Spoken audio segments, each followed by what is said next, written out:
ตอนกลับครับเพื่อไม่ให้เสียเที่ยวมาแวะซื้อเอาไม้ไผ่บ้านให้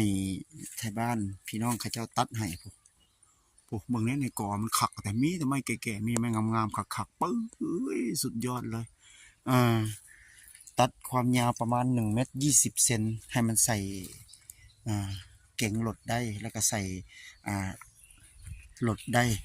หลดเก่งพวกไม้เพิ่นหลายมาประชุมงวดหน้ากระสิทธิ์ให้เพิ่นตัดให้แบบนี้นี่ลำนี้ยังไม่ได้ดึงลงตัดเรียบร้อยนี่แต่ยังไม่ได้ดึงลงนะครับนี่โอ้โหมีไม้ลำขักๆลำงามๆโอเคนะครับเพื่อมาให้เสียเที่ยวเอาไปให้ข้อไก่เล้าไก่พันล้าน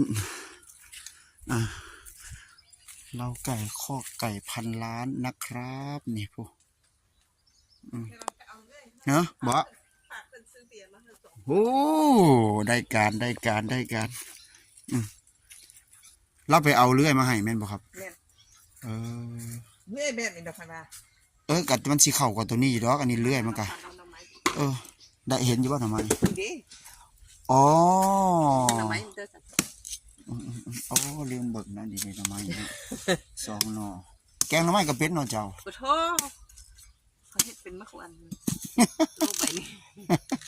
อย่างนี้เขาเห็ดบุก